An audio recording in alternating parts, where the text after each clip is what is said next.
Cyberbullying is running rampant in today's schools. The number of people who feel they've been bullied online has doubled in the last decade. And most young people who witness it online choose to ignore it.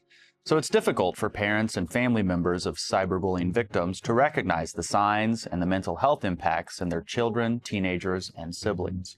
Dianne Grossman lost her 12-year-old daughter to suicide because of cyberbullying. Her life's mission is to end this destructive epidemic of online harassment. In this important series, she sheds light on how to spot the hidden signs of cyberbullying, how to teach your child resilience and empathy, and how to improve the mental health outcomes for children and families alike. Thank you, Dianne and Dr. Dom, for being here today. This is a very emotionally charged topic, and rightfully so. And what I'm hoping that we do is clear up some of the myths surrounding cyberbullying, really get a clear explanation of what it is, how parents can help their children navigate it, and also for adults out there who might be the target of online hate and bullying, what they can do. So, Dianne, let's start with you. You have an incredible story that brings you here today. Oh, thanks. So my daughter, Mallory Grossman, she was bullied at school, and it was pretty regular. What I'd like to point out is that it's relational bullying. You know, I'm friends with you on Tuesday, I'm not friends with you on Wednesday, and that's really how it starts. And I think that that's an important part for parents to understand, that that's how it kind of started. So Mallory wanted to fit in with this group of girls. She wanted to sit with them at lunch. She wanted to hang out with them. And so they used that imbalance of power of allowing her. And then, of course, throughout the school year, it continued with hateful messages and things of that nature. And then, of course, the online component where they took her picture at school during school hours and then, of course, posted it on Snapchat. And Mallory wasn't on Snapchat, so they screenshotted the images and texted them to her so that she could see what was being said. So it's that deliberate act of hate that caused Mallory at the age of 12 to commit suicide. And when this was occurring, was she vocal about it to you? A little bit. I think as parents, our children only give us about 10% of the information. Like, I didn't tell my parents everything, and neither did you. Absolutely not. So I think we need to realize that our children, no matter how close we are, no matter how open we are with our children, and I think that that is today's parenting style, that our children use that almost as manipulating measures. So I believe that Mallory gave me some insight into what was going on in her life, but I truly don't think I knew what it was like to be Mallory at school. Little things that she would say to me, like she would hide in the bathroom with her feet up so no one could see her in the stall and take a bite from her sandwich. She would ask the teacher if she could leave class early so that she could go to her other class, so that she could avoid that interaction in the halls. So she created a system for herself. And I don't think that I learned that information until after she had died. Yeah, Dr. Dom, and you're a child psychiatrist. What are you seeing in the cyberbullying realm? So across the board, we've seen anxiety, depression, social anxiety, suicidality, self-injury in adolescence just spike. And in so many cases, Kyle, it's because of social pressures and peer cyberbullying and bullying in school. And we're going to see some statistics today when we discuss on these episodes how incredibly high depression and social anxiety and even suicidal thoughts are in kids that are experiencing social pressures. Now, here's the thing. Bullying has been around forever. I mean, it's been around forever, and social scientists have been studying this forever. And we know it's a dominance behavior. We know that it's a poor coping skill. What bullying truly is a poor interpersonal coping strategy to give you power because you feel vulnerable. We know that. But I think kids have raised the bar on hate. And I think that's really important, that it's no longer the big kid taking the little kid's lunch money and he's hungry that day. I think that kids have raised the bar. We used to say things like, go jump in the lake. And now we're telling children to go kill themselves. And that's what I hear. Yeah. I hear that all the time from patients that come in and I say, you know, what are you experiencing? They're saying, you know, online, they're saying, go kill yourself. Why'd you come to school today? Go kill yourself. Yeah, I was sharing with Dianne before we started that even as an adult, I was cyberbullied once. I posted a YouTube video. And then years later, I got really involved in the cyberbullying space. I got involved from an advocacy standpoint. And I posted another video, and this woman online was just going after me. And I have a very, my method is don't interact, right? Just ignore. And so she was going after me, saying all these terrible things, go kill yourself, da, da, da. So finally I said, I'm actually going to ask her.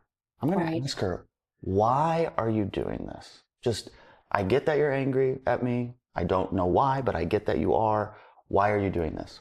And I tweeted her and I said, why are you being so rude to me? Just really trying to ask the question. And she said, it blew my mind. She said, I don't think I'm being rude to you by internet standards. Wow. I go, there it is. It's a whole different. I thought that people knew they were being inappropriate, but did it anyway. Mm-hmm. But in this new generation coming through, they are learning that when I'm face to face, I'm gonna treat you this way. Right. But when I'm online, it gives me the allowance to tell you to literally go kill yourself, and that's okay. It's almost like a level of anonymity, even though it's not, right? Yeah. It's like this removal. It's like this social removal where you're not there's you're an not electronic responsible. filter in play, right? I don't have to see how you react. I don't get to see the human aspect of your pain. I don't get to see that. So I think there's this little electronic filter. And I want to add something to this too. Do you believe that if you interview bullies, and this is a sociologic phenomenon, we know this, bullies don't necessarily perceive themselves as being bad people? No. And I shot a show where we set up this thing where the cyberbullies would come and meet their victims face to face and try to come to an agreement and a solution. And out of all of the bullies that we brought on, they didn't know they were being brought on for that reason. They thought they were being brought on for something else. All of them except one were shocked to learn that they had participated in a behavior that somebody else might have found offensive, rude, or hurtful. Yep. Most of the studies support that, Kyle. They tend to have very poor insight into realizing that they're actually doing something in a negative manner, and they perceive themselves as being a well-liked individual across the board. Wow. Yeah. So when we talk about cyberbullying, why is it important to differentiate cyberbullying from traditional bullying? Dr. Don? Yeah. So obviously what happens with cyberbullying is it gives us a whole new platform that is exponential, right? And it's 24/7. And I'm going to share a story because I think it's important. So I'm in high school. I'm a freshman in high school. Okay. I'm new. I was a little guy. I was kind of a late bloomer. And I used to model. I would model for catalogs. You modeled? I modeled, right? I can't believe this guy modeled. Careful, Kyle, that's bullying. So I was modeling for catalogs, and one of them was for an underwear thing, right? It was like the BVDs, like Tidy Whities, right? Can you believe this? So I did the catalog, and I go to school, and one of my peers, who was a bully, found that flyer with me standing there posing in Tidy Whities at the age of 13 or 14. And he posted it right outside the cafeteria on the bulletin board, the big school bulletin board. And he wrote on the top of it in pen, Dominic Sportelli, freshman. And he put an arrow to it of me like posing in my BVDs. Okay? Oh my God, so, I would have. Okay. So this is bullying. I mean, this is bullying. This is like, oh my God, now I'm a freshman. Yeah. I'm thinking my life is over. Oh my God. But what did I do? I ripped it off the wall. I crumpled it up and I threw it away. And I went home. And you know what? I really didn't hear anything after that. Right. It was over. And I think that's a perfect example because if it was now, that would have been on Instagram, Snapchat, Facebook, and thousands of people would have seen it. Thousands of people would have commented.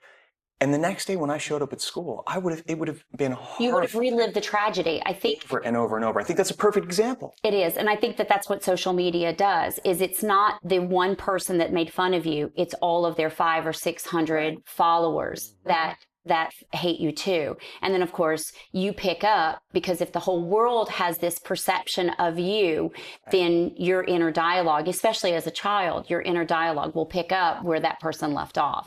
And then you will take over. So even though they have this phenomenon with kids called fear of missing out, FOMO, right? This fear of, and that's exactly what it is. They're fear that they're missing out. But oftentimes children are not looking as what party I wasn't invited to. I'm looking at what's being said about me. So you're seeking. So you imagine how much time you can spend getting lost in a rabbit hole of seeing what the world is saying about you. And that's how they perceive it, is the entire world feels this way. Yeah. There was a teacher that did an article similar to what you're talking about, and she compared 2008 to 2018, just that 10-year gap. And it was exactly that, is a child is embarrassed at school in 2008, and it's over and done with in the cafeteria. Right. In 2018, that same child it goes online, it goes viral, and then they relive it. So it's just that component of reliving the abuse over. It's 24/7. And when you look at some numbers, I remember reading that 140,000 kids per day do not go to school, avoid school because of fear of the cyberbullying issues that they're dealing with. 140,000. Cyberbullying specifically. Cyberbullying specifically, 140,000 kids do not go to school. They say, I'm not going. Mallory had stomach aches. She had headaches. She had every symptom that you could possibly imagine. But you don't think of it as a mom. You think of all the other things. Oh, they just, right? You just don't think. I think that your brain doesn't let you go there, right? Your brain doesn't let you. Everything was right in Mallory's life. Everything about our life was good. So your brain doesn't allow you to go to such a hateful place. And a child is really just living within that school system, though. I remember when I was a teenager, my whole life was just my friends and this. But no, not with cyber. Now it's all over. Everywhere. Now right? it's everywhere. So you never, like you said, it's 24/7. You never get a break from it. The only way to get that break is to turn it off. But even then, you know, as an individual, that the hate is continuing, while you're not there. So children try to cage raging water by seeking what's being said about them online and trying to control it. Yes. And you just can't. And they don't have the interpersonal skills to do so. Right. They don't have the brain development, and then therefore it, of course, takes You're right. over You're touching on a great point, and Kyle touched on a great point that I want to emphasize, is that we really have to take into consideration that these are children and their brains are not neurologically developed. The frontal lobe is not neurologically developed until you're 25, 26 years old. And what that means is you're not very good with impulse control, meaning you jump to conclusions very quickly. Yeah. You're very, very emotional when you jump to these conclusions. And also, not in a bad way, but kids can tend to be a little egocentric, right? Yes. Like the universe is about them. Right. They can't see big picture. Right. So when you're being bullied that way, it truly is like the end of the world. Right. So that's an important thing to think about. Well, 95% of teenagers are connected to the internet, and 85% are social media users. 90% of kids who see cyberbullying online happening to somebody else do nothing about it. Do you think even if they were to do something about it, that would be beneficial? And how does somebody do something about it if they see it? On cyber, well, I think we have to think about it from the kid's perspective, right? They don't want to report it. So even on Snapchat, I think if you screenshot anything on Snapchat, the person who posted it gets a message that they screenshotted that. So they're already trying to be able to report the behavior. There are studies show that when a child is bullied and it's reported, I think that within 20 seconds of an actual physical thing happening, and it goes away. So I think as adults, we have to teach our children to see something, say something. That has to be constantly a part of it. But I also think that we have to stop blaming the victim. I think there's a lot of pressure on the victim coming forward. Well, we as adults immediately don't want to believe it. Like when we would report Mallory's hate and report what was going on, there was this level of conversation that was, well, we have to investigate it. Well, what does the word investigate mean to a child? It means I don't believe a word that you just said. Right. I'm going to go ask all of your friends if what you're telling me is true. So why would they ever come forward and say, this is happening to me? Yeah. So they want to protect themselves. And by the way, who likes to admit that you're hated? No person wants to say out loud, hey, by the way, I'm hated at school. Yeah. No one likes me. So you, again, want to cover that up. So we've got to start teaching our children very early on that if you are a victim of bullying, that come forward because we can fix it. We can help that. I also think it's important that to tell a child that if your heart hurts or if your brain hurts, come forward and let us know. Mm-hmm. If a child has a headache or if they've got a stomach ache, we immediately go to the cabinet and we can give them medicine. But we don't do that when it comes to mental health. Mm-hmm. We don't do that if they say my heart hurts. Mm-hmm. We're like, whoa, we don't want that stigma. We don't want them classified. We definitely don't want to tell anybody. So I think changing conversations like this helps us change the dialogue. So much important information. This is unbelievably important stuff. And this is why communication with your child is so important on a much deeper level. A very interesting statistic is, what do you think the number one reason that a child won't tell their parent that they're being cyberbullied is? Embarrassed. They don't because take their they phone away. don't want you to take their phone or computer away. Well, They don't want to lose the privilege. and you know what? Imagine that. I'm not a parent, but that's probably exactly what I would You'd be have like, done. oh, that's it. No Yeah. phone, right? That's the number one reason kids say, why won't you tell your parents you're being cyberbullied? Because they'll take my phone away. Yeah. Right? Which is part of the conversation. What we're going to talk about Yeah. later is you have to make sure that you talk to your child and say, look, if you're getting cyberbullied, we're not going to take your privileges away. Yeah. We're not going to do that. Yeah. We're going to figure out, we're going to do other things, but we're not going to do that. Right, but that's classifying the victim. That's making sure that the victim says you're the victim here. It's no different than asking a rape victim, what were you wearing? A tube top, and how much did you have to drink? Right. We have to start thinking of it in that mindset, Right. that being a victim of cyber abuse or even just regular bullying, just every day, Yeah. being a victim of that, you're a victim, and how can we help you? Yes. Now, I also think about the parents who are parents to the bully, because those parents exist. Where are those parents, and what should they be doing? I call them teachable moments. I think if anybody ever asked me what would I say to the girls, and I would want the girls that bullied Mallory to live the life that Mallory lived and live a life that tries to help people.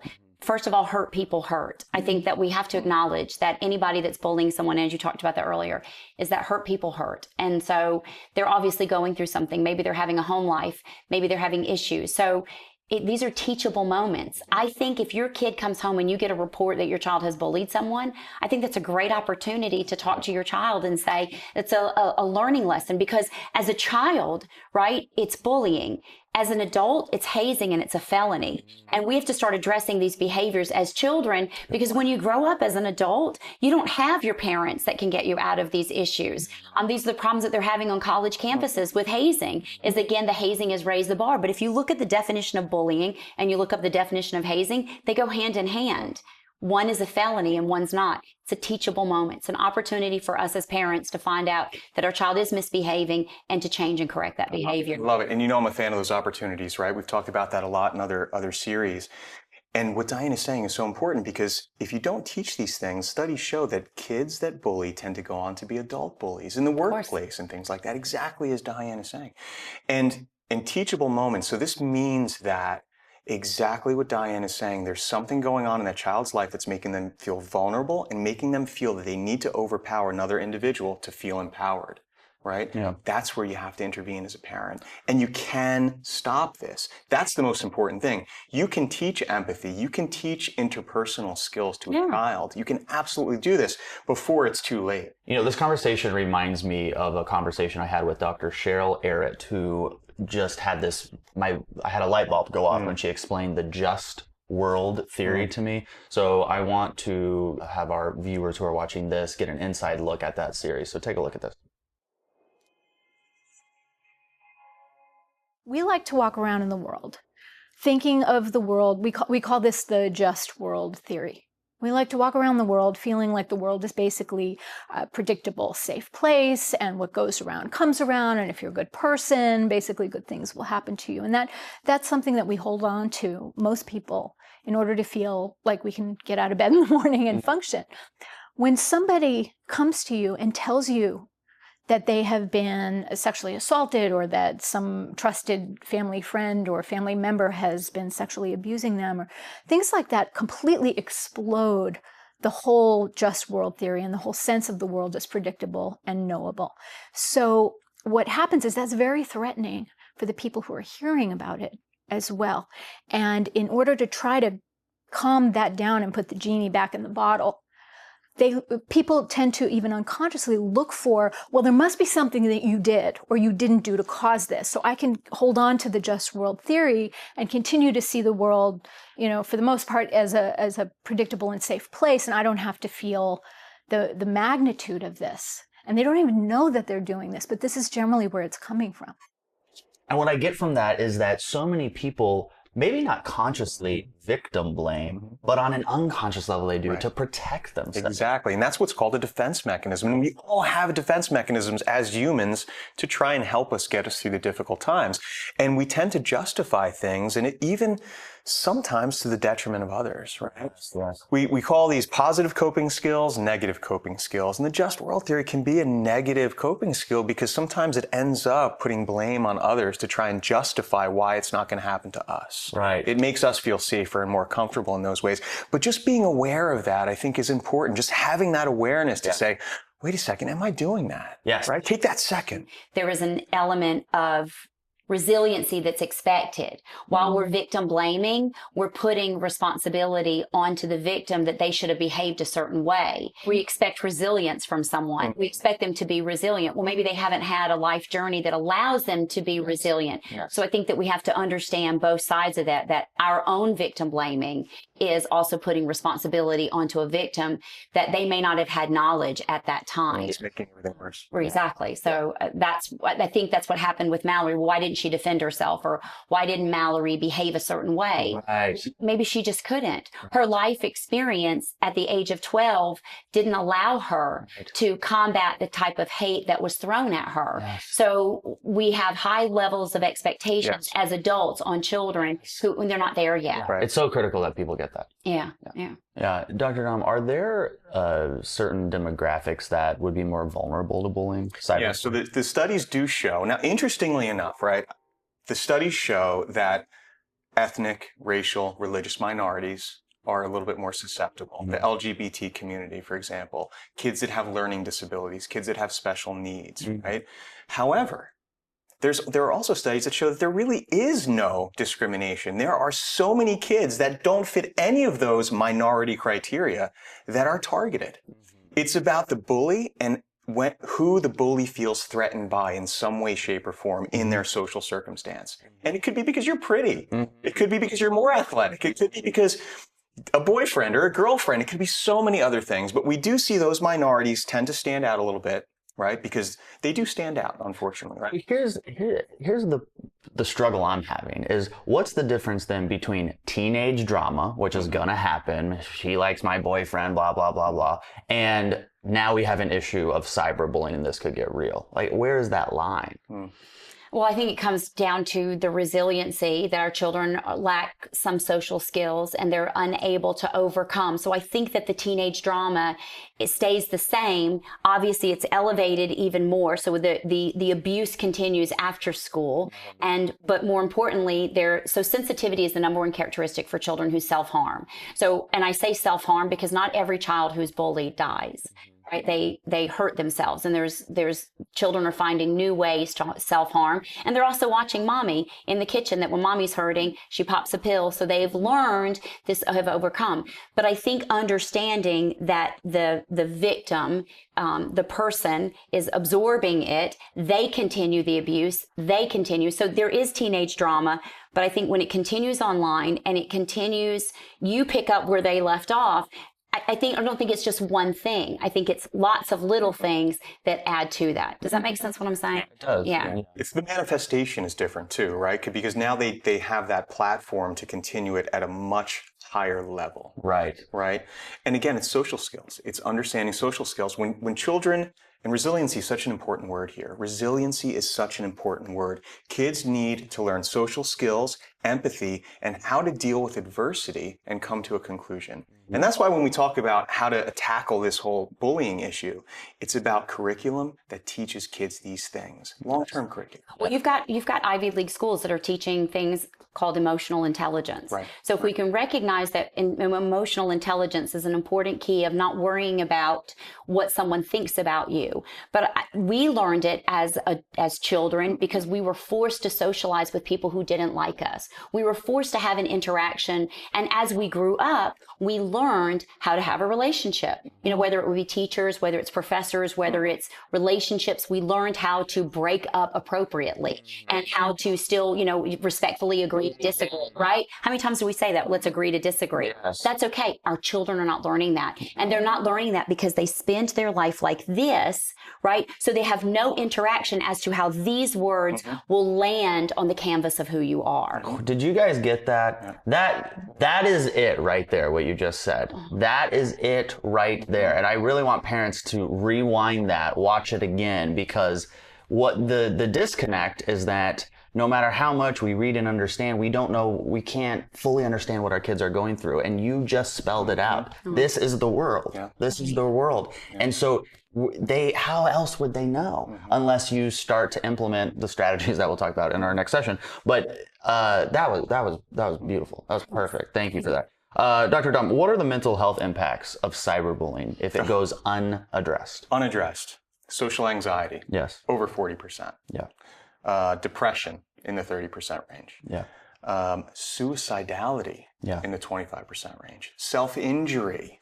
I mean, it's just tremendous. Yeah. Tremendous. And most kids that are cyberbullied will say that their academic performance declines. Yeah. Right? Their athletic performance declines. Their social skills decline. They become isolative. Mm-hmm. All of these social interactions just completely decline. So it's a tremendously negative impact on their lives for sure. I'd like to say that, you know, people say, well, bullying, nothing's changed, and that bullying, it doesn't make you a stronger person. I think we need to understand that being bullied as a child doesn't make you grow up to be a better human being. Bullying is not a rite of passage. I am not stronger because I was mistreated in school. Mallory would not have grown up to be an amazing human being and a humanitarian because these group of girls. So I think we have to stop thinking of bullying as a rite of passage. And that separation of what's everyday teen drama versus what's going on. I think that we have to acknowledge that it's not a rite of passage, that you can grow up to be an amazing human being by having. And by the way, every child is entitled to a healthy learning environment. One that gives them a place, that school should be a safe place. We should be thriving in middle school and not barely surviving it. And I think that that's what's happening in our school systems is we're throwing money at solutions, but we really don't understand. And I think we having conversations like this and talking about the data and the numbers is important because then we can analyze that, extrapolate what we need from it, and be able to start putting in solutions for change. MedCircle is not just a YouTube channel. Check out MedCircle memberships. They're great for individuals looking for help for themselves or loved ones, or professionals who want to take their career to the next level. You not only get access to our award-winning series and interviews, but you get access to real-life doctors, incredibly transformative courses, and a like-minded community of individuals. Try it out, medcircle.com. You're talking about targeted incidents and how just one behavior can start a chain reaction of other online behaviors. Can you walk us through what some of the things you've experienced with that? Yeah, I think it's important that we understand that we look at bullying as this repeated incident all the time. Picture this, there's a big kid and he looks at a little kid and he says, don't you ever sit there. And that child never sits in that chair ever again, whether it be on a bus or in the lunchroom. That's one incident that changed the course of that child's life. That's bullying. I think we as a society, we look at it as, you know, it has to happen all the time. It can be one incident. Think about your YouTube video that you shared earlier, that it was one video that you posted, but that one video made all the difference. You read the comments, you engaged, you were there, and it changed the direction of your life. And I think that we have to look at that as it's not just one thing. It's not one element. It can be multiple, or it can be just one. So Dr. Dom, these one incidents or a single incident can really throw somebody down a trajectory. And especially when these kids are so young, their brains are so malleable, what's happening neurologically that could affect them for the rest of their lives? So we have this interesting thing about ourselves, and it's a very significant bias, that if we hear or think negative things, we tend to focus on it more than when we hear positive things. Oh, yeah. Right? So you can hear 10 positive things about how awesome you are. You hear one negative thing, and that's probably what you're going to dwell on. Now, as an adult, there's something called neuronal pruning, where our brains sort of change and develop over time, and we get much more impulse control. As a child, we don't really have that. So when a child hears something negative, they're going to focus on it. They're going to focus on it usually more than the average adult will. And what this does is it sets in motion almost a cognitive behavioral framework where you have this thought, I'm no good, I'm fat, I'm ugly, I have no friends, I'm stupid, whatever that may be. And then everything follows like dominoes after that. So then you experience an emotion, and the emotion is depression, sadness, isolation, anxiety, whatever that may be. And after a while, unfortunately, what happens is that belief, I'm fat, I'm ugly, whatever it may be, is just there. It becomes your truth. It's there. It becomes a truth. And then after a while, you don't even think it anymore, but you experience the emotion. It's a cognitive behavioral framework that takes place. Yeah. Parents need to understand that fully. We have a series on cognitive behavioral therapy, CBT, so make sure you guys watch that, because what he's explaining once parents understand exactly how that works, it's going to be so much easier to see it in their kids and have influence over their kids. I'm really glad you brought that up. Sorry, you were about to say something. No, that's what I was just saying. And that's one incident, correct? Is that what Yes. you're saying? One So it can only incident can take do it. one incident. One incident can do it. Yeah. I think it's also important to understand the power of our peers, right? You can have 100 people that love you, but you're only going to focus on the 4 that hate you. There you go. Right? And you can have it. And I think that that's what's the problem with bullying, particularly in cyberbullying, is people will look at a child like Mallory and think, well, why would that child? Why? But she didn't. She focused on the 4 people that hated her rather than the great foundation of a family that she had. And so no matter how much you show them you are loved and you're great things, like I remember one time they told Mallory that she was jiggly, that she was fat. And she was very petite, but she had muscular legs. And it really came back to is they had a poor self-body image and Mallory did not. But that one incident, Mallory started believing instantly that she was fat because her peers said it. Even though we were like, are you crazy? You're a level 7 competitive gymnast. No, didn't matter. Nothing we said would take over the thoughts of what was said from those girls. Yeah, excellent. Why do people cyberbully? What causes somebody to say? You mentioned that when Mallory, or when you posted something on a political site, a guy said some terrible things to you. Well, I think social media, first of all, I think it gives us a platform that we haven't earned, right? Most news anchors and journalists and people, they work really hard to earn the platform that they've gotten. Social media took that away, right? Anybody can have something to say, whether it's relevant or not. I posted on a political website trying to get support for the law that we're working on to change some of the cyberbullying and bullying laws. And there was a gentleman that posted underneath it that I should go join Mallory, that I should die with her. And instantly I was emotionally reacted, just like you did. Of course. I'm emotionally reacting. Right. So I screenshotted it and then I posted it on my social media, and within a matter of seconds, hundreds of comments they were sending him messages, they were going after him. It was almost like a social experiment. And then I took the post down and I wrote back to everybody, you saw how emotionally charged you got when someone mistreated me. Now imagine a child, one post, all he said was, you should go join Mallory. The reality is if I was a child, imagine that could have been the one post that sent me to my room that caused me to hurt myself. And that's why cyberbullying is so important for us to be talking about it and understanding it, that it's not always repeated behavior. It can be one action to cause us to feel and also doubt ourselves.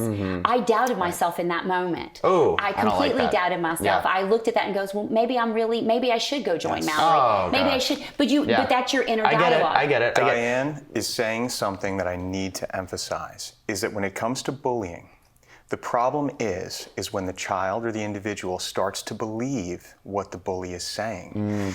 All of us have that ability to believe negative things about ourselves.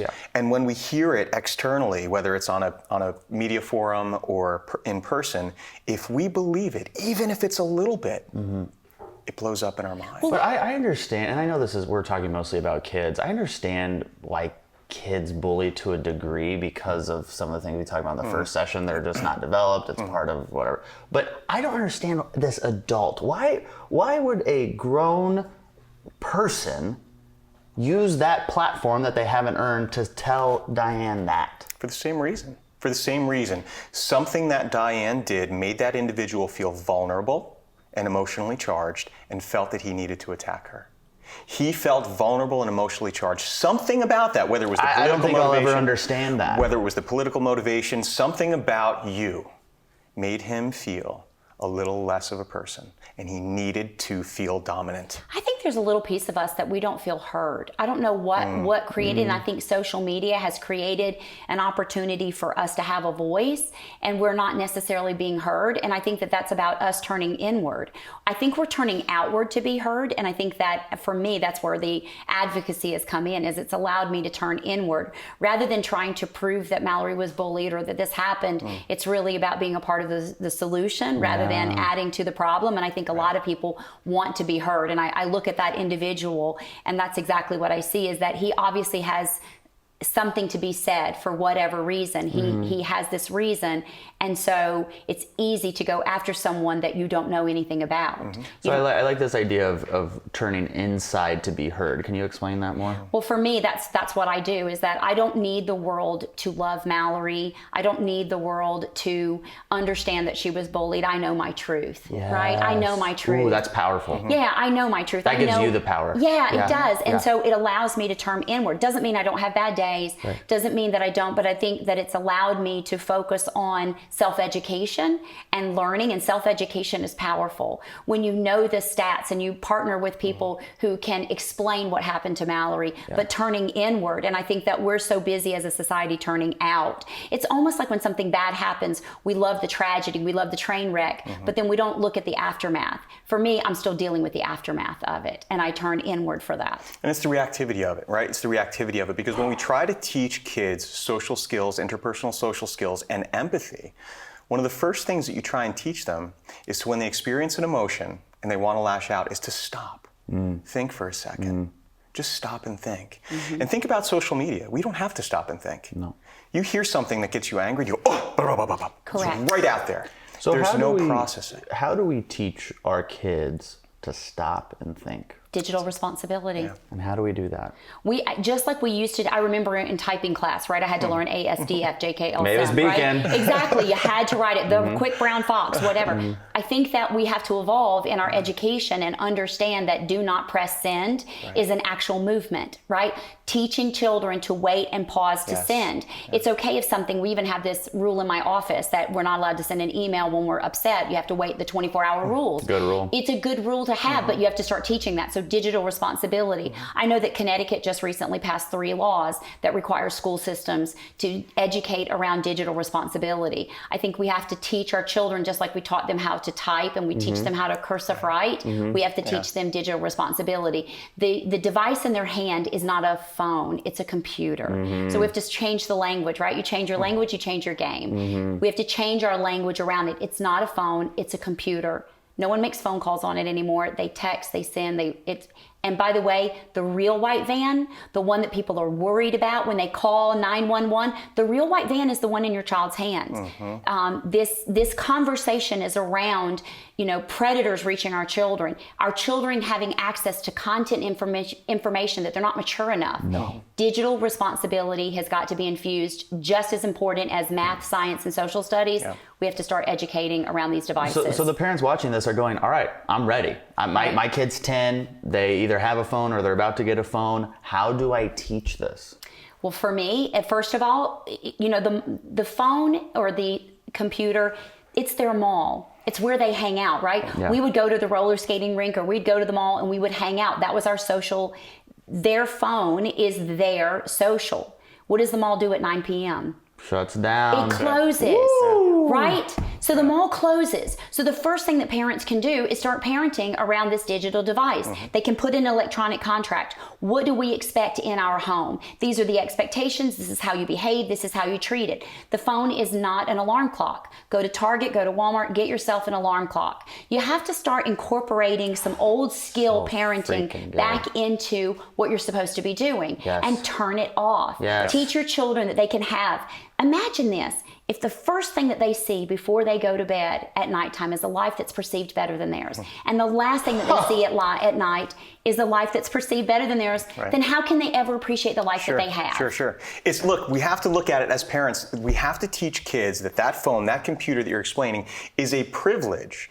It's a privilege that has rules. It's like a driver's license. If I give you a driver's license, it's not just do whatever you want, go over the lawn, do this, do that. There are rules. If you get this phone, it's a privilege and there are rules. It goes off at 9 o'clock. These are certain websites that are blocked. You can't have all these social media outlets. And if you do, we're going to monitor them. Like a driver's license, should there be a minimum age before a child gets a computer? Well, nowadays, if you look at these statistics, age 9, 10, kids are having these phones, right? Listen, I just saw where in New Jersey that they are introducing, kids are getting iPads in kindergarten as their electronic device take back and forth. I think that we have to look at technology isn't going anywhere, right? It's just not. We are going to, and it is part of our educational platform. We use Google Classroom on a regular basis for our children. I don't think that it's the technology that's the problem. I think it's the users, right? It's the education around the usage of it. You're going to use this technology to give you access to information, but I think that we have to be really careful that the information that they have to be mature enough. So will we ever live in a society where we dictate at what age a child can have electronics? No, you've got too many parents. You've got the other side of the argument where parents are going to say, I need access to my children because of school shootings. So they feel safer being digitally connected to their children. So I think it's really about having that healthy balance. You know, MedCircle Dr. Romney said, I asked her once, I said, what's the most important thing you would teach your kids? And she said, she didn't even hesitate. She said empathy. And she said it as though it was the only answer, empathy. And that has stuck with me for so long. And I've never met a parent who has at least told me that they have taught their kid empathy. I think we think that children are born empathetic, and I think that the genetics are there. But it's through your experience that whether you become, it's called common ground. Right? If we talk long enough, we are now connected because we talked long enough that you now have empathy for me. You wouldn't necessarily have empathy for me on the street, but by having this conversation, you now understand my journey, how I speak, and now you have empathy. We have to start infusing common ground into our education. Our children need to learn how to sit face to face and ask qualifying questions. Do you like pizza? I like pizza. Do you like candy? I like candy. Do you like YouTube videos and kitty cats? And I do. And before you know it, boom, there we are. Children who have common ground are more empathetic, and they start to learn that. And again, it's another part of our education system where you have to infuse And I want to add too, how do you have empathy for someone online? Just like you said, if you just met you in the street, I don't have empathy for you. Correct. Same thing if you're just a face on an Instagram post. Do you really have empathy for that person? You can say whatever you want. There's no real emotional interaction at all, right? So it's very, very important. Empathy is important. And do you know what's jumping into my mind? I remember reading, and I teach parents this all the time. If you have your children volunteer to help the community, they have better self-esteem, they have better grades, they have better social skills, better social interactions, and more empathy. Volunteering, having your children volunteer with underprivileged societies and demographics is a huge, huge way of gaining empathy. But you have to be consistent. It takes 6 months to break a bad habit. You know, we all donate to the food bank in November. Right? But I'm pretty sure those people are hungry in April.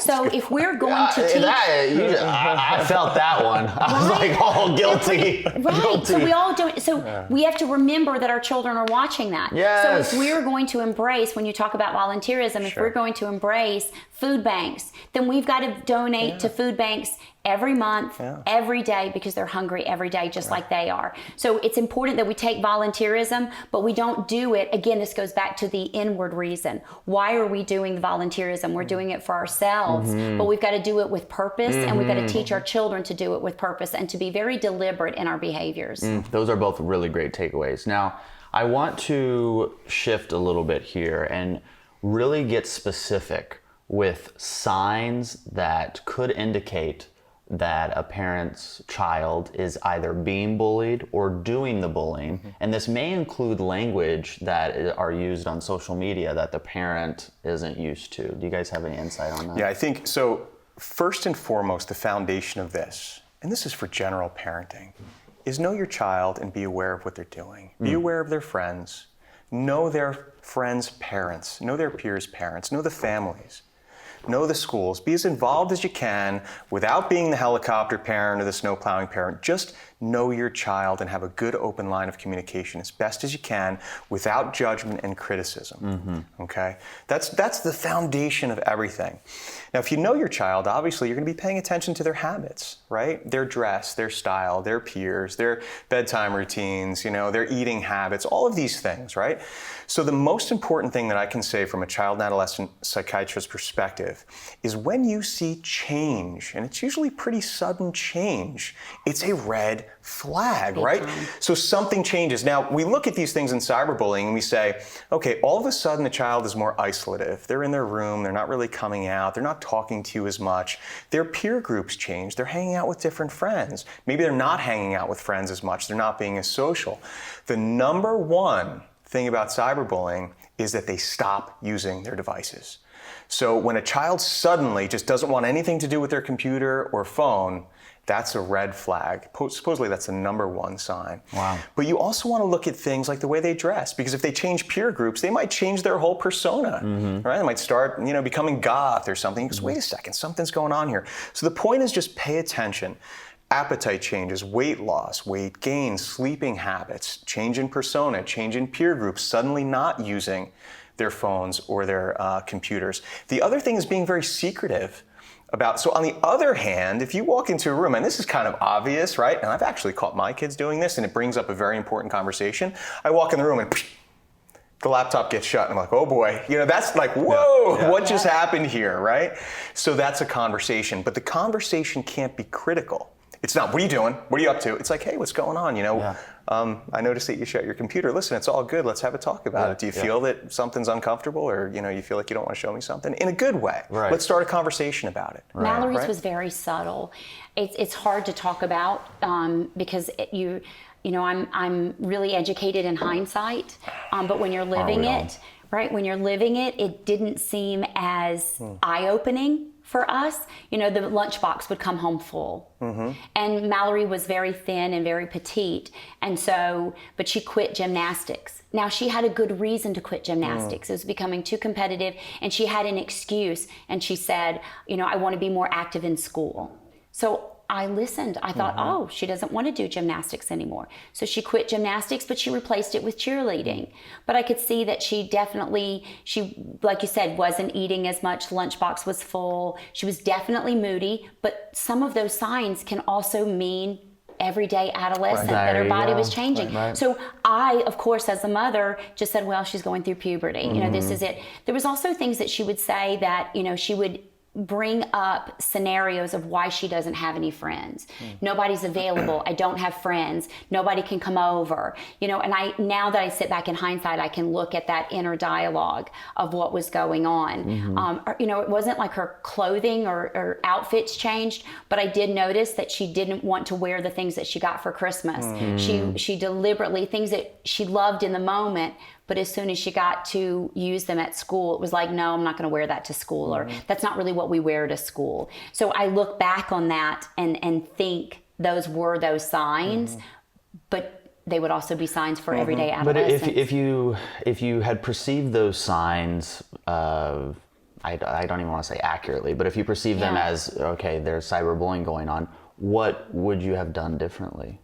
Well, I think the first thing I probably would have done is had a conversation with her pediatrician, and I would have asked for a referral. How do I do this? I mean, her pediatrician had been there since birth, so she had a history with Mallory. So I think the first thing I would have done is had a conversation. These are the signs. This is what I'm seeing. I say to parents sometimes, when the hair on the back of your neck stands up, pay attention to it. And I think that I didn't want to believe that my child was a victim of hate, and so you internally create other reasons why it's this way. And so I think having a conversation with your pediatrician, getting a great referral, I think it's important to have all of these resources. Do you remember we used to hang something on our refrigerator that says, in case of an emergency, this is who you call? Well, I think we need to go back to that. In case of an emergency, you need to know who the chain of command is at your school system. You need to know who your Board of Education members are. You need to know what they stand for. You need to know what the policy is and to understand and interpret it correctly, so that if you do have a problem, I think we've got to be more proactive than so reactive. I think we need to know who are the local mental health facilities in our area. Right? Yes. We need to know who they are. Yes. Let's pray that we never need them, Yes. but we don't need to be flipping through Google to try to figure out who is a mental health provider when we're literally sitting in the emergency room. Right. We need to know that information ahead of time. Right. So I plan for an emergency, plan for the things that are going. It's particularly as your children get into around third grade, when you start to see this relational type behavior start to, they're no longer inviting all the kids to the birthday party. So now it's only 10 kids are getting invited. So I think around 3rd grade, we need to start putting systems in place. We need to, like you said, know who their friends are, but we also need to have a backup plan. Understand having those conversations with your pediatrician, knowing who the mental health providers are. And I would have gotten Mallory help. Yeah, incredible. Dr. Dom, as a mental health provider, I'm sure that is music to your ears. Oh yeah. Look, pediatrician's a great first step because they can provide the referrals to the appropriate therapist. And somebody that's dealing with this is having a hard time internally, and a lot of times, unfortunately, they can't talk to their parents because there's that fear of bias and criticism and judgment, right? So even though we're saying as a parent, talk to them, don't be critical, don't be judgmental, they do need an independent individual to talk to. And child and adolescent therapists specialize in this. This is what they study. They know how to interact with kids appropriately. In a lot of cases, group therapy is wonderful because what happens in group therapy is other people are experiencing a similar thing, and you can relate, and you can say, okay, wow, It's the foundation of the Me Too movement. I'm not the only one, right? Wow, okay, this isn't just me, right? Right. So group therapy for adolescents is incredibly helpful for people that are going through this, because don't forget, this bullying issue affects self-esteem and it affects mood. You become depressed. Oh yeah. Right, so that's what's going to be addressed, the depression and the social anxiety, and in group settings with an individual counselor, it can be excellent. I saw on Instagram the other day a letter that a father gave to, I think it was his daughter or son when she was in, 4th grade or something. And the letter said, "You can bring me this letter anytime. And when you do, no matter what you tell me after I hold this letter, I will not get mad." Right. And it gave the child permission to come to them, even if they were fearful of the backlash. So if they had a fear, because I had a healthy fear of my father in high school. Same. And so if I knew I could go to him and say, all right, I did something bad, or I need help, or I'm in, but please don't get mad. To me, that seemed like a healthy tool. I'll go to the psychiatrist to see if that's... You know what's wonderful about that is that it's a tangible thing. And I've told my children that. I've spoken to them with words. I've said, listen, I want you guys to know something. I love you. I will love you forever. There's nothing that you can do that'll make me not love you. If you are afraid, come to me. I will help you. Those are words, right? Yeah. There's always, oh no, I can't do that. Not to dad, yeah. But the difference with what you're saying is there's something tangible. It's a ticket. It's something in your hand that makes it easier to give, right? Because it's hard to open up. How much harder would it be for you to go to your dad and be like, yeah, Dad, remember when you said, right? That initiation can be impossible. But to just walk in the room and not even make eye contact and just go, okay. I crashed the car. Here you go. Yeah. Right. So that's why that's a very nice technique. Well, I remember sitting with Dr. Seth Meyers, another one of our MedCircle doctors, and we were talking about parenting and kids, and he said, look, if there's a lot of information out there, there's a lot of advice and tips, ask your kid questions. Yes. Just do it all the time. Ask them questions. How was your day? How is Julia doing? How is Mrs. Smith? How do you feel? And by the way, if you've got a child that you think is having issues, you've got to ask. I know you don't want to know the answer, but you've got to ask. Have you ever thought of hurting yourself? Yes. I never asked that question. I never asked her. I think mostly because I didn't want to believe it. But ask that question. Because if they say, yes, I have thought of hurting myself, then you can respond with, we can fix that. We can fix that. And I think that oftentimes they just need to know that it's fixable. That they're not only are they not alone, but it can be fixed. And every mental health professional I've talked to has said, you are not going to put the idea of self-harm or suicide in your teenager's mind when you ask that question. It's already there. It's already there. It's already there. They're talking about self-harm. I say, in kindergarten, they learn about Santa Claus. In 1st grade, they learn about sex. And in 3rd grade, they learn about self-harm.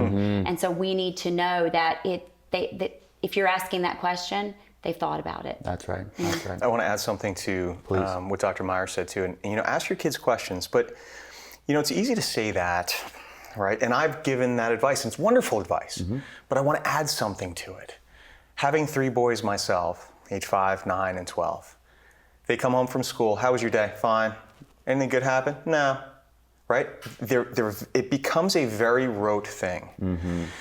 And it's very easy to make that something that they can easily fly under the radar. So what you need to do as a parent is make it more conversational, make it more interactive. It's not just how was your day, how are your friends, how was school, you have any homework tonight, what's going on, good day, bad day. Because kids, they cut right through that. They don't want to talk to you about those things. So laugh a little bit, talk to them, relate a story. If they come up with something like, oh wow, that happened to me once, and oh my goodness, how'd you handle? Relate to it. Don't just ask questions, because when they know that you relate to it, it becomes this human interaction. Do you understand? That is so important. And don't say when I was a kid, because they don't understand that.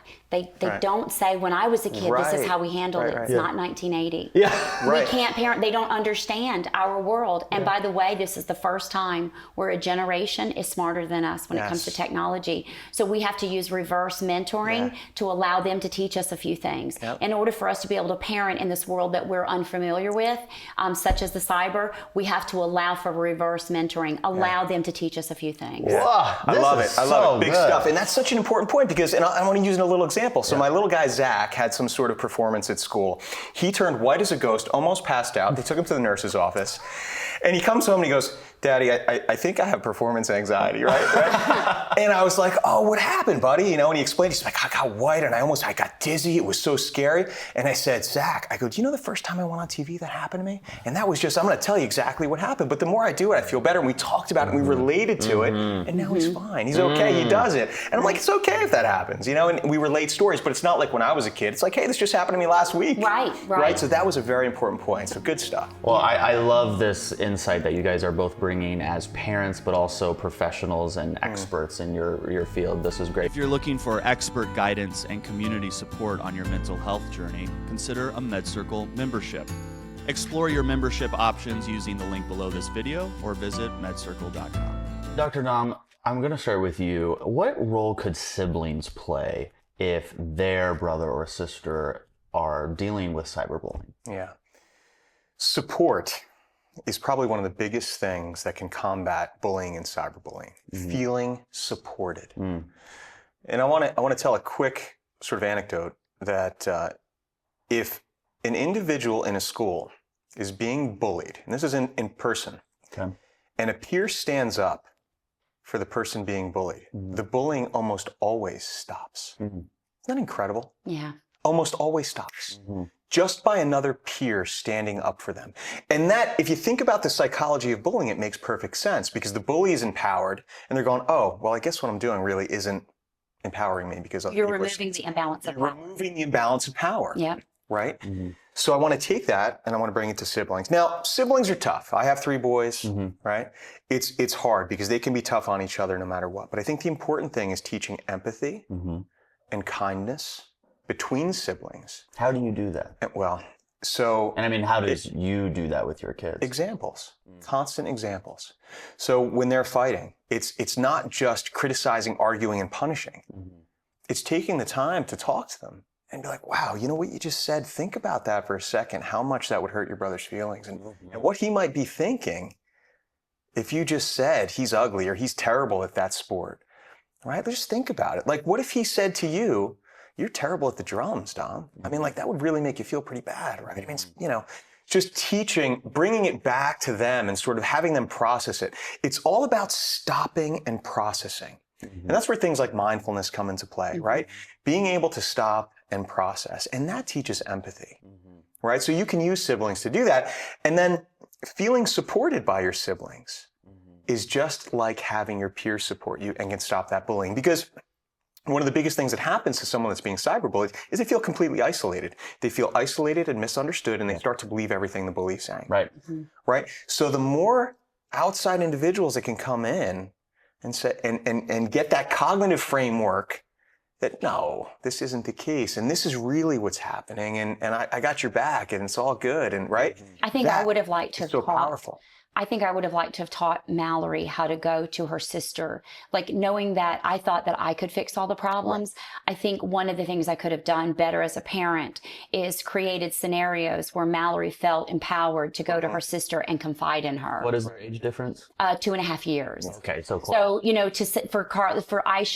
I look at it and think I should have taught Carly how to teach Mallory how to, you know, this is how it was in Copeland for me. When I was in middle school, this is how it was. And I think creating, you know, knowing that your children aren't necessarily going to come to you, but if there's an older sibling and then there's a younger sibling, how that older sibling can fulfill some of those roles as a parent. Like, I know you can't go to mom, but if you're having issues, come to me. And remember the power of positive reinforcement in psychology. In behavioral psychology, it's very important as a parent to make sure that you point out. See, we tend to criticize and judge our kids a lot. We tend to criticize and make sure we point out what they're doing wrong. Yeah. But I'm telling you this from a behavioral psychological perspective, it's so important to point out what they're doing right. We have to do that. And this is a perfect example with siblings. If I see my middle child help my little guy do something, I make sure, like, wow, buddy, that is the greatest thing. You just helped your little brother clean up. Or he just did something and you just helped him. That is awesome, man. That is so cool. Just point that out, right? Yeah. Make sure you're paying attention to the positive stuff, the positive reinforcement. It's a big deal. That's huge. How has that experience changed your relationship with your other daughter? So Carly describes it as like an out-of-body experience. I think I have to remember that at the time she was 14 when this happened. And so, you know, she's going through her own adolescent issues, and, you know, we're not given a set of tools on how to parent a child that's gone through such tragedy. I mean, she was in the hospital watching her mother learn that her sister died, not to mention that she watched her sister die. So I think that part of it has really, I'm a better parent and I ask a lot more questions. But I also give her space, and I also remember that I lost a child, she lost a sister. It's a different journey from a parent that loses a child to a sibling. And I often have to remind myself, how would I be feeling if I lost my sister? Right. You know, I would be devastated and I would be sad, but I don't think it would be the same journey as a parent that loses a child. And I have to constantly remind myself of that and allow Carly to just be herself. You know, she just wants to be a normal 16-year-old girl. She wants to fall in love. She wants to go off to college. She wants to have girlfriends. She wants to, you know, drive her car and go places and I have to allow her to do that. And sometimes as a parent who's lost a child, you parent differently. So I have to remind myself of that. You said you ask her more questions. What are some of those questions you ask? I ask a lot about what you said, like about her friends. Like I realized I didn't really know her friends and I didn't know their families. And so I ask a lot of questions. I encourage them coming over and spending time. I'm definitely more involved, but not helicopter. You know, like I go to the games, but maybe I don't stay for the whole game. You know, there are certain things that I feel like I've done as far as Carly is I allowed her to fill out all of her college applications. But then when it was time to press send, I overviewed it. And even though I didn't, maybe I didn't care for some of her writing, it's not my journey, it's hers. And so I think that part of that parenting has helped me allow her to blossom, and I allow her to make mistakes. Have you had any communication with the parents of the girls who were the bullies? None whatsoever. And it's funny, I was asked what would I want for those girls, and I want them to live a life that I'm living. I want them to live a bracelet kind of life. I want them to live advocacy. Nothing would be more inspiring for them to go to a school and say, I did this. I was involved, and I'm so sorry that I did. Imagine how powerful that would be from a child. So that's my wish for them, is to live a life of public advocacy like I've done. Yeah, I love that. You're doing so much, I say for Mallory. I also say with Mallory. And before we even started filming today, we were noticing your bracelets. Can you explain the message behind those? So these started out as just, you know, everybody has their own silicone bracelet because the child passes away and they all have those. And when we first ordered 300, I thought, I'm going to be stuck with 250. And we gave them out in 10 minutes. And it just really grew. And we actually found an Ivy League case study that supports children believing in something that's bigger than themselves. And so you can reduce bullying in your school by more than 30% by having the popular kids buy into a certain way of life. And so if we talk about volunteerism and we talk about all these things, so isn't it important to empower the kids? And so that's what this is. Mallory was very philanthropic. She would make these little homemade craft bracelets and she would sell them for an organization called Camp Good Days. And it's a camp for kids with cancer, and she loved doing that. She loved helping, and so she called it a bracelet kind of life. And she knew that wearing something as simple as a bracelet on your arm to remember to be the good in the world, and that's what we've really done with this, with Mallory's It's a Bracelet Kind of Life. And we highlight the word kind so that we remember what our message is. And so I brought these for you guys today. Thank you. Fantastic. So that you can join our movement and be a part of it. But if we want children to be advocates and we want them to be involved and we want them to do things, then sometimes we have to put something on their arm to remind them of what they stand for and what they want to be. What are you hoping to see in our current landscape change in the next 10 and 20 years?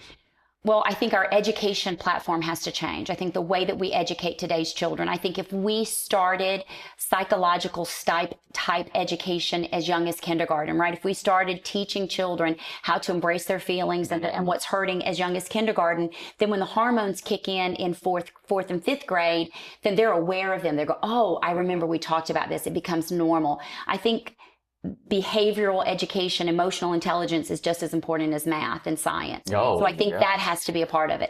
I think the laws around digital responsibility have to be in place.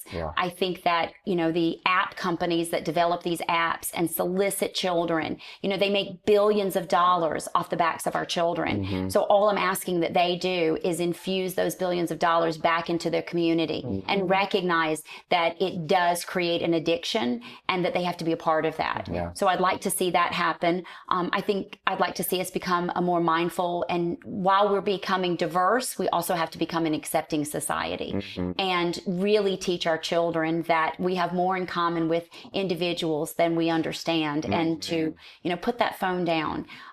So those are the things that I'd like to embrace and change. Dr. Dom, I know that's music to your ears. I love it. Is it possible that we will ever live in a world where kindergartners are being taught about their emotional health, their mental health, as equally as they are about, colors and shapes and blocks? I want to believe so. I think we're becoming a society that's becoming more aware, and finally at a point where the headlines are saying our kids are more anxious and depressed than they've ever been. What is going on? What is going on? So I think we're finally getting, and you need, and I hate to say it, but you need that stuff to just wake people up, to gather the funds, to change the curriculums, and to make these important moves. And what Dianne is saying is very valid. There are studies that show that schools that incorporate curriculum in interpersonal communication skills and self-awareness and empathy and anti-bullying curriculums. I'm not just saying an auditorium filled with one-off. Exactly. Those don't work, as a matter of fact. Right. The one-time, assembly. They don't work. Where you're fist pumping one another and playing loud music. It doesn't work. Right. We know that for sure. But curriculums work.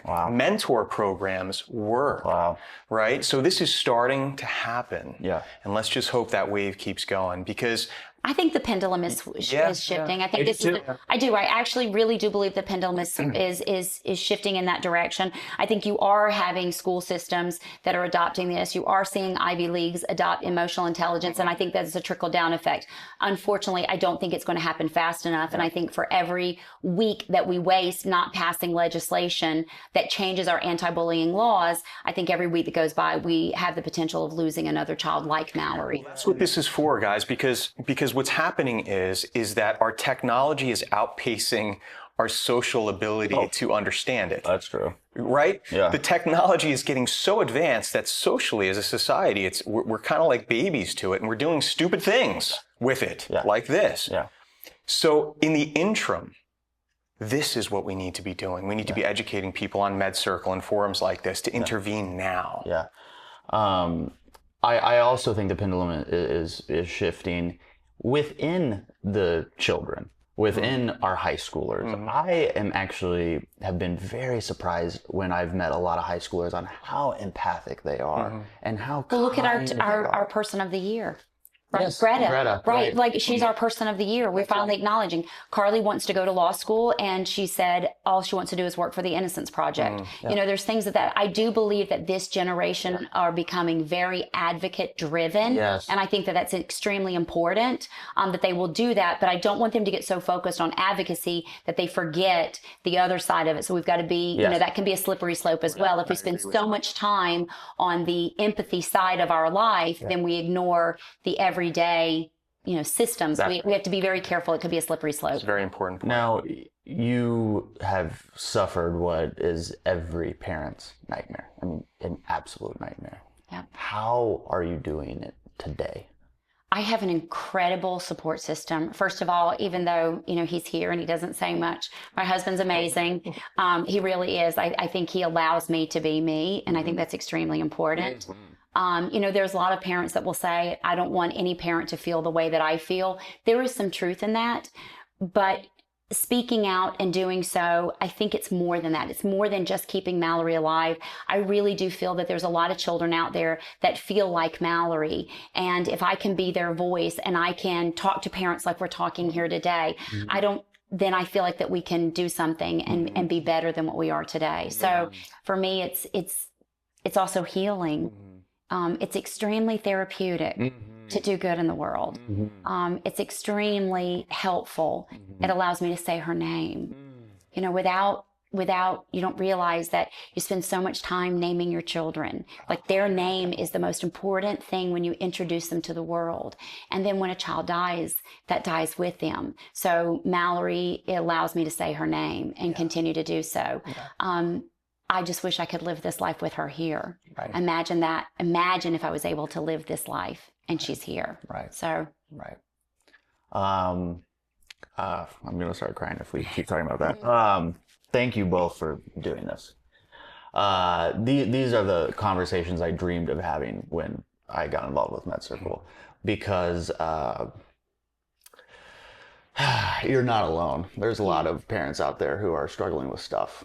And maybe their kids are still alive and they're struggling with a new depression and addiction or bipolar or whatever it is. And I'm just so glad that you have responded in this way, because now you get to give back in a big way. Yeah. And you will live an amazing life because I think that we're not promised a quantity of life. We're promised a quality of life. And I think that that's so important, right? That the quality of Mallory's life, even though I only got 12 years, imagine the life that she can live behind and the legacy that can be done. And I'm nothing more than just the vehicle that does that and telling Mallory's story. And I believe that it's true. I do believe that we're helping parents. I believe that we're giving them a voice. They've just got to take that voice now and transfer it into their own life to make sure that they're becoming just as much of an advocate for their children before something bad happens. Yeah. How can people get involved with you? With Mallory's Army? Well, we are a 501 charitable organization. Our mission statement is very simple: empower children to be amazing human beings, enrich parents, making sure that we educate. Parents have to be in a perpetual state of self-education. You don't know what you don't know. We don't know the apps. We don't understand the technology. So we've got to be constantly educating ourselves. Enrichment programs for schools, making sure that we do bring Mallory's story. I think the reason why Mallory's story has been so is that kids, no matter what their color or race or whatever, they look at it and they go, oh, I understand that. When I explain what happened to Mallory, they understand it. And then, of course, enhancing your community. If you want to live in a great community, it starts with you. You've got to be a great community. So you've got to get involved with your fire and your police and, your first responders. You've got to support those people, because those are the people that you call when tragedy happens. And so enhancing that community and making sure that it's amazing is really, so they can go to mallorysarmy.org and communicate with us and learn more about our mission and the things that we're doing. Fantastic.